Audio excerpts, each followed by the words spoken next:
Hey guys, welcome back to Vector Builds. Don't forget to share the love by liking, commenting, and subscribing. Also, don't be a stranger to the website, vectorbuilds.com. Have you guys ever wondered how the security model works for Salesforce? Today, we'll touch on a number of tools that Salesforce gives admins to ensure your environment is set up to be as secure as your company or industry requires. Some common business reasons related to security configurations are such that your sellers are allowed to work with records of objects they own, but not able to see records that other sellers own. Your operational teams need the ability to see all records for objects like leads, accounts, opportunities, etc.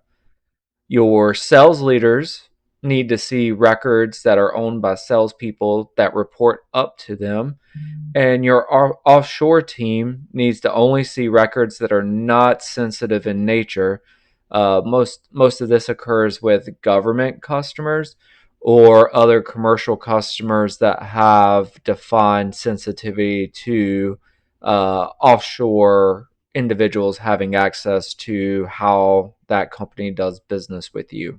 So let's jump right in. We're going to navigate over to our settings menu up at the top, and then we're going to take a quick look at our profile setup. Historically, profiles have been a major tool that has been leveraged to help define user access to records and fields on those given objects, while keeping in mind that the org-wide settings defines the overall access to objects. The profile allows you to start to open up that access. As you can see, the profile has a large amount of data controls here, where you'll see what apps and tabs and record types, pretty much anything in the system is associated to a profile that is going to allow you as an admin to either open it up or close it down further. So, as you can imagine, one user to another user, depending on profile assignment, can change the end user experience pretty drastically. Here we'll touch on the standard and custom object permissions here, where it's the read, create, edit, delete, view all, modify all, view all fields. Some quick points here. These rules do not override what your org-wide security settings are, but to touch on them, obviously it's pretty straightforward. Read access is the access that allows users to see records. Create access is exactly what it sounds like, create records. Also note that the read access only gives the user access to read the records that they create, if that's how the org-wide settings are set up. Edit and delete, those are functionalities that allow you to do exactly what they sound like. Now, whenever we start getting into the view all, modify all, and view all fields, those are usually reserved for admins or other users with higher end access to the tool. Your modify all will allow you to update any record, no matter of ownership. Do keep in mind that whatever you decide for your organization is best. What you set up here is going to have downstream impacts to other tool functionalities like reporting or dashboards and the visibility of the data that those reports and dashboards show. As you start to see, a lot of considerations need to go into how you configure your users, and it's not something that you can easily do with AI out of the box whenever you start to consider how unique every individual firm and organization is. Some additional areas here that we want to look at is on the profile. You start to track some of the access to various other aspects like Apex classes, Visual Force pages, your experience site. as well as logins are tracked here. Next up, we're going to move over to our share settings. Probably would have made a little more sense to show these first in the video, but we'll talk about them here for a moment. These are your org-wide settings. So this is the overarching security pathway for your organization, and they determine how your objects are set up for access across the environment. Some key concepts I want to drive here are the public read write transfer, the controlled by parent and user scenarios.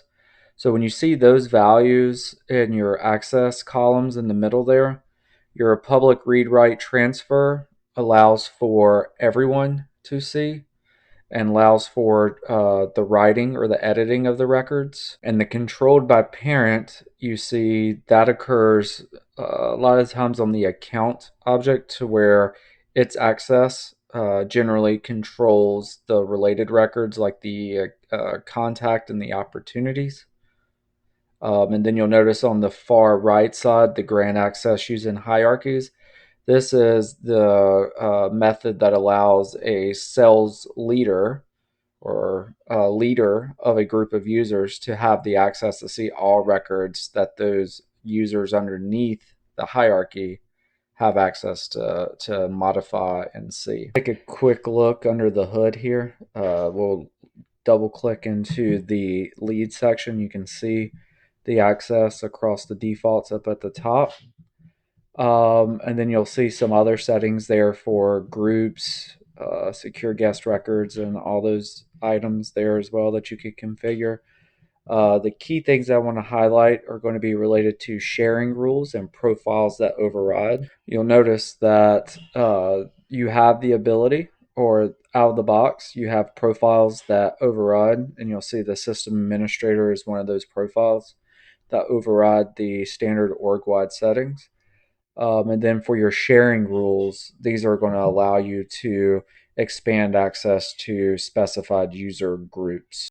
So when we take a deeper look into these sharing rules, you'll notice that you'll have the ability to give it a specified label.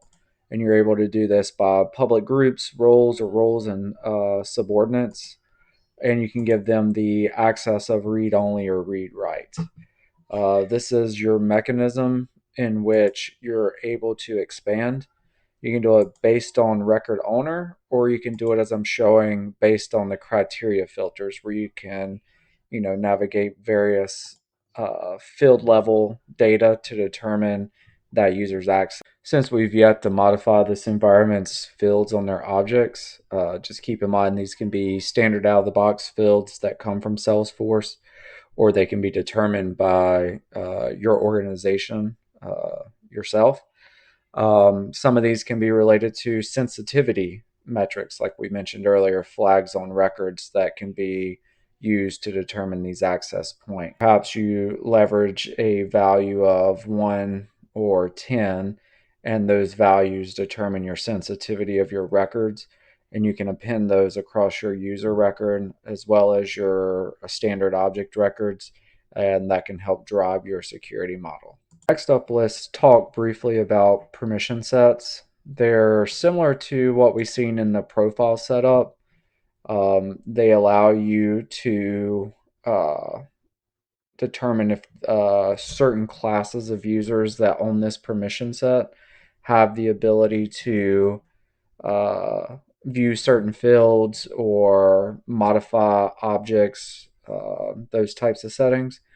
So this is a key component of the direction that Salesforce is heading into, to where they're making profiles be a little bit more generic, and then leveraging permission sets to give more enriched data access within the environment. It makes for a cleaner approach to where, organizations don't have a cascading amount of profiles and instead have permissions. It's also one of the things that Agentforce leverages a lot of. Has to do with giving that agent the specific information or access to information that that agent requires at that given point in time. I'm not showing it in this video, but you also have the ability to set these up as groups, so you can easily associate a number of permission sets to a group that you can assign to users en masse. You'll notice when we click into like object settings here, a lot of what I've discussed previously, you'll have the ability to configure additional access here. It will be access to the tabs that exist within the environment, as well as access to the object and record types of that object. And you would have the ability to configure specific field level security metrics here as well for a permission set to be assigned. So we're going to travel back to the profile for a moment. I'm going to show you something that I find useful when I'm navigating. So if you recall, at our permission set level, we had the setup in such a way to where when you're looking at the enhanced version, you're able to see everything kind of bundled in a few tabs.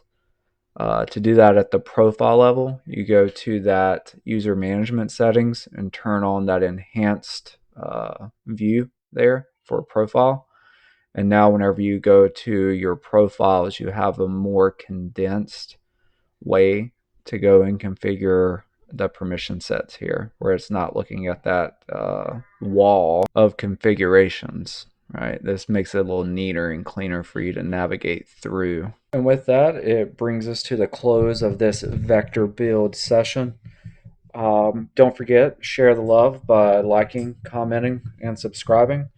And if there's anything that you could use assistance on or a second set of eyes, don't hesitate to reach out. Um, my website and various ways to contact me are available.